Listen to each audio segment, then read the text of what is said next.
ವಿಜಯನಗರ ಸಾಮ್ರಾಜ್ಯದ ಸ್ಥಾಪನೆಗಾಗಿ ಕಾರಣರಾದವರು ಇಡೀ ಭಾರತಕ್ಕೆ ಗುರು ಸಮಾನರಾಗಿರುವ ಶ್ರೀ ವಿದ್ಯಾರಣ್ಯರು. ಅದ್ವೈತ ಪಂಥದ ಯತಿಗಳಾಗಿ, ಶೃಂಗೇರಿ ಮಠಾಧೀಶರಾಗಿ ದರ್ಶನ, ಸಂಗೀತ ಇತ್ಯಾದಿಗಳ ಬಗ್ಗೆ ಮಹತ್ ಕೃತಿಗಳನ್ನು ರಚಿಸಿರುವ ಪ್ರತಿಭಾನ್ವಿತ ವಿದ್ವಾಂಸರು ವಿದ್ಯಾರಣ್ಯರು. ಕನ್ನಡ ರಾಜ್ಯೋತ್ಸವದ ಈ ಸಮಾರಂಭದಲ್ಲಿ DVಜಿಯವರು ರಚಿಸಿರುವ ವಿದ್ಯಾರಣ್ಯ ವಿಜಯ ಎಂಬ ನಾಟಕದ ಆಯ್ದ ದೃಶ್ಯಾವಳಿಯ ಪ್ರಯೋಗ ಮಾಡಲಿದ್ದೇವೆ. ಧರ್ಮ ಸಂಸ್ಥಾಪನೆ ಮತ್ತು ರಾಷ್ಟ್ರ ನಿರ್ಮಾಣಕ್ಕೆ ಉದಾತ್ತ ಕೊಡುಗೆ ನೀಡಿರುವ ವಿದ್ಯಾರಣ್ಯರ ಜೀವನಗಾಥೆಯ ಮುನ್ನುಡಿಯ ದೃಶ್ಯಾವಳಿಗಳನ್ನು ನಿಮ್ಮ ಮುಂದೆ ಪ್ರಸ್ತುತಪಡಿಸುತ್ತಿದ್ದೇವೆ.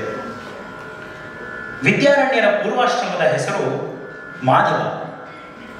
ಗಾಯತ್ರಿ ದೇವಿಯ ಉಪಾಸಕನಾದ ಮಾಧವ ತಾಯಿಯ ದರ್ಶನಕ್ಕಾಗಿ ವ್ಯಾಕುಲನಾಗಿದ್ದಾನೆ.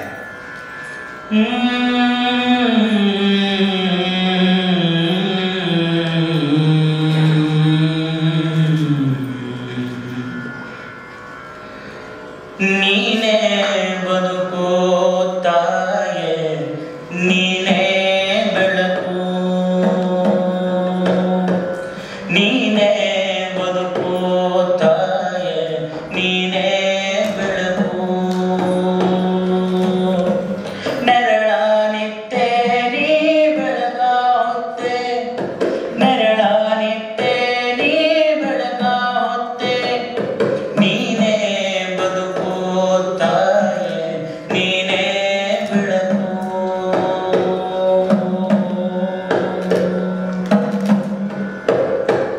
ಪೊರೆವ ತಾಯ ಲೀಲೆ ಹರಿಯನಾದೆ, ನಾ ಮೂಢನಾದೆ. ಅನವರತ ಕಾಯುವ ನಿನ್ನ ಕಾಣದೆ ನಾ ಸೋತು ಹೋದೆ. ಎದೆಯ ತುಂಬ ಹರವೇದ ಪ್ರೀತಿಯ ಕಾಣದಾದೆ. ಎದೆಯ ತುಂಬ ಹರವೇದ ಪ್ರೀತಿಯ ಕಾಣದಾದೆ. ನೀನೇ ಬದುಕೋ ತಾಯೇ, ನೀನೇ ಬೆಳಕು, ನೀನೇ ಬದುಕೋ ತಾಯೇ, ನೀನೇ ಬೆಳಕು, ನೀನೇ ಬದುಕು, ನೀನೇ ಬೆಳಕು.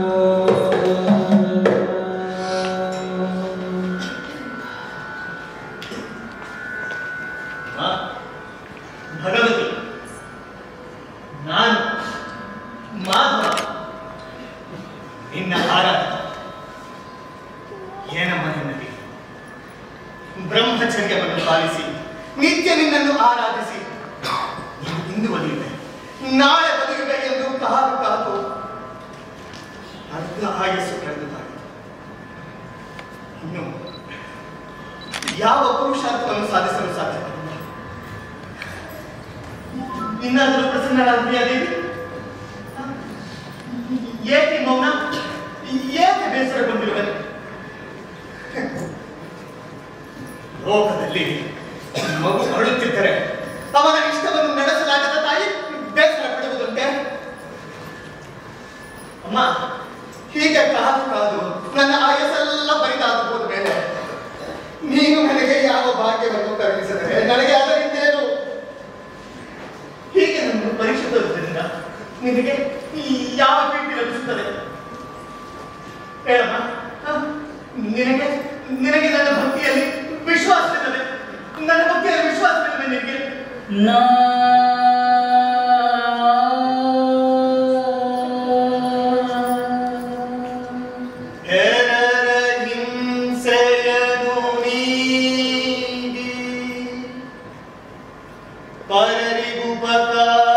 ಪರರಿಗುಪಕಾರಿಯಾಗಿ ಧರೆಯೊಳು ಮಾನಿತಳಾಗಿ ನಡೆದುದೆಂದೋ ಶುಭ ಪಡೆಯುವುದೆಂದೋ.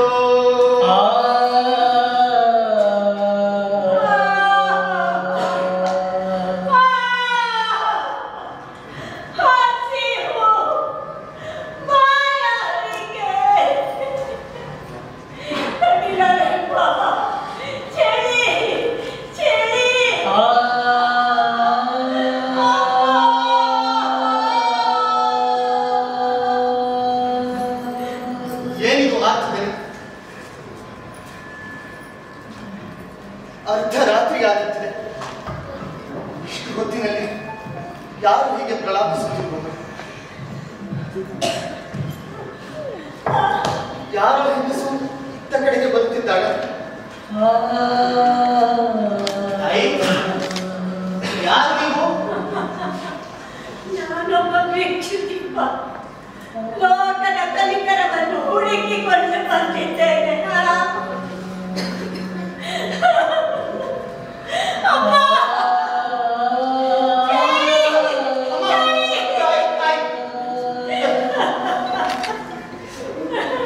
ನಿಮ್ಮ ಈ ಗೋಳಾಟ ನನ್ನ ಕಿವಿಗೆ ಶೂಲಪ್ರಾಯವಾಗಿರುವುದಲ್ಲ ತಾಯಿ.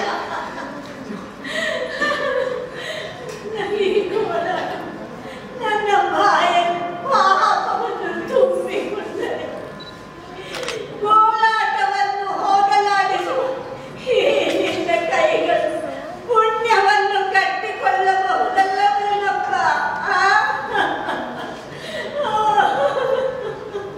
ತಾಯಿ, ಲೋಕವೇ ನಿದ್ರಿಸುತ್ತಿರುವ ಈ ಹೊತ್ತಿನಲ್ಲಿ ನೀನೇಕೆ ಗೋಳಾಡುತ್ತಿರುವೆಯಮ್ಮ? ಗೋಳಾಟಕ್ಕೆ ಹೊತ್ತನಾಗಿ ಗೊತ್ತು ಮಾಡುವರು. ಸಂಕಟ ಬಂದಾಗ ಎಲ್ಲರೂ ಗೋಳಾಡುವವರೇ. ಮನೆ ಇಲ್ಲದವರು ಮನೆಯ ಹೊರಗೆ ಗೋಳಾಡುತ್ತಾರೆ. ಮನೆ ಇರುವವರು ಮನೆಯೊಳಗೆ ಗೋಳಾಡುತ್ತಾರೆ.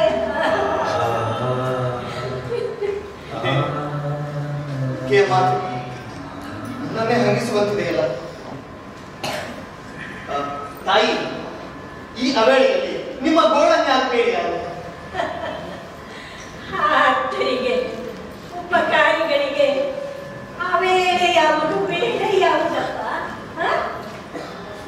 ಸರಿ, ಈ ನಡುರಾತ್ರಿಯಲ್ಲಿ ನೀನು ಯಾರಲ್ಲಿ ಏನನ್ನು ಬೇಡ?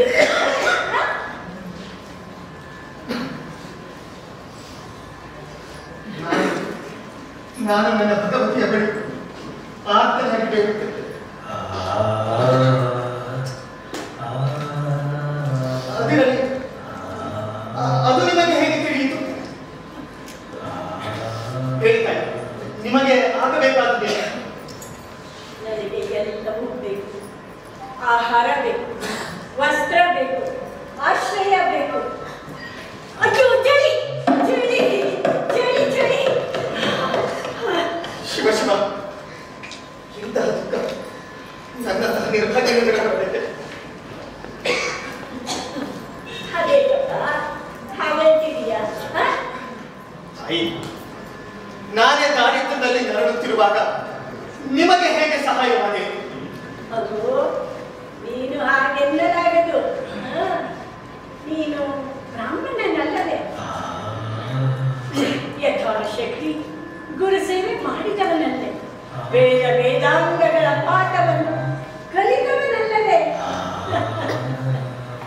ಇದಕ್ಕಿಂತ ಭಾಗ್ಯ ಇನ್ನೇನಿರುವುದು?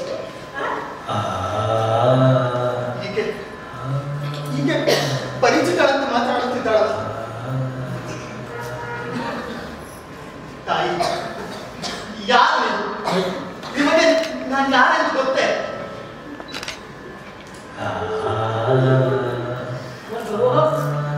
ಮಾಧವ ಹೆರರನ್ನು ಹೆತ್ತವರನ್ನು ಮರೆಯಿಸಿ ಈ ನಿನ್ನ ಕಲಿಕಂಚ ಪಂಡಿತನಾದ ನಿನ್ನ ಕಣ್ಣು ಕಿವಿಯನ್ನು ಮುಸುಕಿದೆಯೇ? ಮಗು, ನಾನು ನಿನ್ನ ಪ್ರಾರ್ಥನೆಯನ್ನು ಆಲಿಸಿದ್ದೇನೆ ಮಾಧು.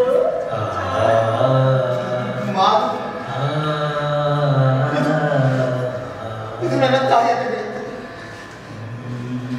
ಅಮ್ಮನೇ ಸಾಕ್ಷಾತ್ ನನ್ನ ಎದುರು ಬಂದು ನಿಂತಂತೆ.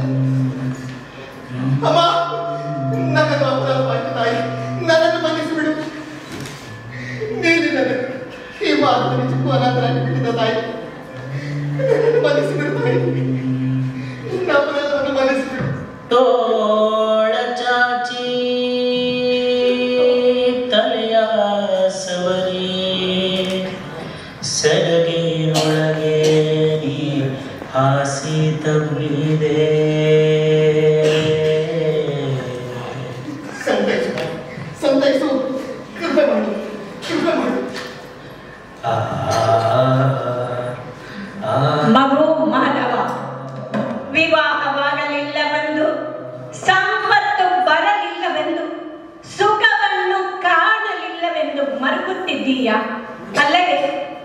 ಮಗು, ಇಂದಿನ ಈ ನಿನ್ನ ತಾಯಿ ಭಾರತಿ ಅವಸ್ಥೆಯನ್ನು ನೋಡಿದೆಯ ಮಗು? ಎಂದೋ ನನ್ನನ್ನು ಅಗಲಿಕೋದ ಆ ನನ್ನ ತಾಯಿ ಇಂದು ಹೇಗೆ ಇದ್ದಳು? ಈ ದರ್ಶನವನ್ನು ನಾನು ಎಂದು ಭಾವಿಸಲಿ. ಅಮ್ಮ ಭಗವತಿ, ಏನಿದು ನಿನ್ನ ಬಾಯಿ?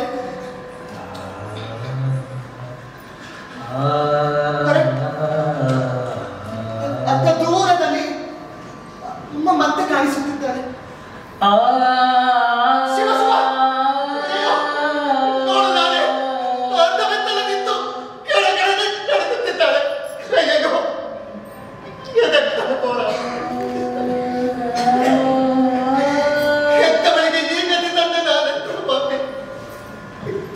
ನನ್ನ ಪ್ರಾಚೀನ ಕರ್ಮವೇ ಈ ರೂಪದಲ್ಲಿ ಬಂದು ನನ್ನನ್ನು ಅಡಗಿಸುತ್ತಿರುವಂತಿದೆ. ಮಾಧವ, ಇನ್ನಾದರೂ ನಿನ್ನ ಈ ತಾಯಿಯ ಕಷ್ಟವನ್ನು ಮರೆಯದಿರುವೆಯಾ? ಉತ್ತಿಷ್ಟ ಮಾಧವ, ಉತ್ತಿಷ್ಟ. ಅಜ್ಞಾನವಶದಿಂದ ನಾನು ಮಾಡಿದ ತಪ್ಪನ್ನೆಲ್ಲ ನನಗೆ ಮರೆತು ಬಿಡು. ನಿನ್ನ ನೈಜವಾದ ಮುಗುಳ್ನಗೆ ನನ್ನನ್ನು ನೋಡು. ಹೆತ್ತವಳು ಹೊಟ್ಟೆ ಬಟ್ಟೆಗಾಗಿ ಹಂಬಲಿಸುತ್ತಿದ್ದರೆ ಅದನ್ನು ಕಂಡರು ಮನಕರಗದೆ ಇರುವಷ್ಟು ನೀಚನೆ ನಿನ್ನ ಮಗನು.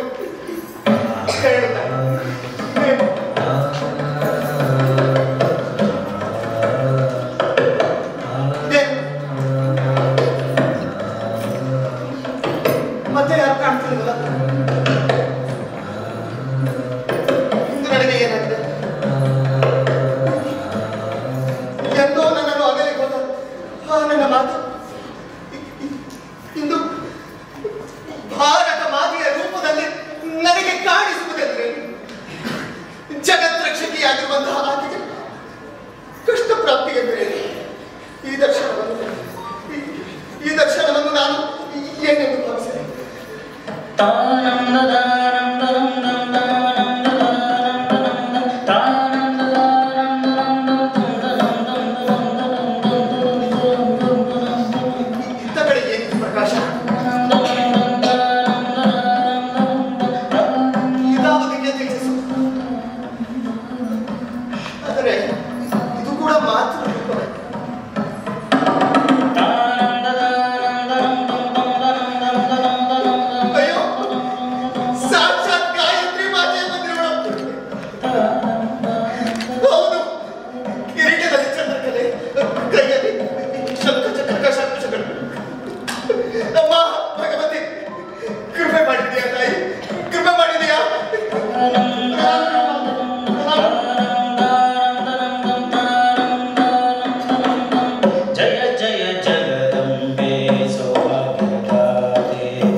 ಕಿರಾತಕರಿಂದ ಪೀಡಿತಳಾದ ದೇಶ ಲಕ್ಷ್ಮಿಯನ್ನು ರಕ್ಷಿಸುವ ಹೊಣೆ ನಿನ್ನ ಮೇಲಿದೆ ಕುವರ. ಅಧೀರರಲ್ಲಿ ನಿಲ್ಲಲಾರದೆ, ಅನಾರ್ಯರನ್ನು ಸಹಿಸಲಾರದೆ ಕಳವಳಗೊಂಡಿರುವ ರಾಷ್ಟ್ರ ದೇವತೆಯ ಸೇವೆಗೆ ನೀನು ಸಿದ್ಧನಾಗು ಮಗು, ನೀನು ಸಿದ್ಧನಾಗು. ನಿನ್ನ ಊಳಿಗಕ್ಕೆ ಬೇಕಾದ ಶಕ್ತಿ ಸಾಹಸಗಳನ್ನು ಅನುಗ್ರಹಿಸುತ್ತಿದ್ದೇನೆ. ಧರ್ಮ ಸಂಸ್ಥಾಪನೆಯನ್ನು, ಆರ್ಯ ಲೋಕೋದ್ಧಾರವನ್ನು ಮಾಡುವ ಮಾರ್ಗದಲ್ಲಿ ನೀನು ಸಾಗಬೇಕಾಗಿದೆ. ಒಂದು ಭವ್ಯವಾದ ಹಿಂದೂ ಸಾಮ್ರಾಜ್ಯವನ್ನು ನೀನು ಕಟ್ಟಬೇಕಾಗಿದೆ. ಅದಕ್ಕಾಗಿ ನೀನು ಕಾಷಾಯ ವಸ್ತ್ರವನ್ನು ಧರಿಸಿ ಸನ್ಯಾಸತ್ವವನ್ನು ಸ್ವೀಕರಿಸಬೇಕು. ವಿದ್ಯಾರಣ್ಯ ವಿದ್ಯಾರಣ್ಯ ಎಂಬ ಹೆಸರಿನಿಂದ ವಿಖ್ಯಾತನಾಗುತ್ತೀಯ. ನಿನಗೆ ಮಂಗಳವಾಗಲಿ ಮಾಧವ, ನಿನಗೆ ಮಂಗಳವಾಗಲಿ.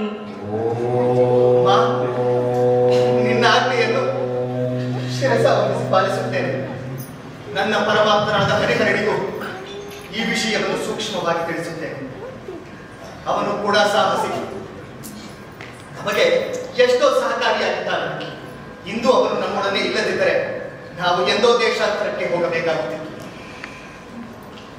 ಮೊದಲು ಅವನನ್ನು ಸಂದರ್ಶಿಸಿ ನಂತರ ಕಂಚಿಯಲ್ಲಿರುವ ವಿದ್ಯಾತೀರ್ಥಿ ಗುರುಗಳನ್ನು ನೋಡುತ್ತೇನೆ. ನಂತರ ಯೋಜನೆಯನ್ನು ನಿರೂಪಿಸುತ್ತೇನೆ. ಧರ್ಮ ಸಾಮ್ರಾಜ್ಯ ಸ್ಥಾಪನೆಗಾಗಿ ಹಿಂದೆ ಪಣ ತೊಡುತ್ತಿದ್ದೇನೆ. ವೇದ ಮಾತೆ, ಗಾಯತ್ರಿ, ಭಾರತಿ, ಭುವನೇಶ್ವರಿ, ಸತ್ವ ಶುದ್ಧಿಯನ್ನು ಕೊಡು, ಚಿತ್ತ ಸ್ಥೈರ್ಯವನ್ನು ಕೊಡು. ವೇದ ಮಾತೆ, ಗಾಯತ್ರಿ, ಭಾರತಿ, ಭಗವತಿ, ಧನ್ಯೋಸ್ಮಿ ತಾಯಿ, ಧನ್ಯೋಸ್ಮಿ. ನೀನೇ ಬದುಕೋ ತಾಯೇ, ನೀನೇ ಬೆಳಕೋ,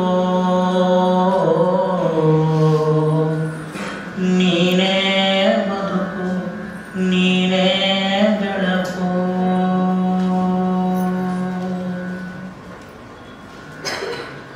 ಇದಾದ ಮೇಲೆ ಎಲ್ಲವೂ ಇತಿಹಾಸವೇ.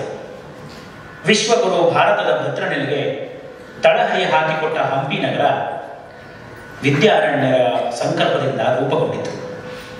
ರಾಜ್ಯೋತ್ಸವ, ಅದುವೇ ರಾಷ್ಟ್ರೋತ್ಸವ ಎನ್ನುವಂತೆ ಭುವನೇಶ್ವರಿಯ ಸುಪುತ್ರ ತಾಯಿ ಭಾರತೀಯ ಪದತಲದಲ್ಲಿ ರಾಷ್ಟ್ರಗುರುವಾಗಿ ಶಾಶ್ವತ ಸ್ಥಾನ ಪಡೆದರು.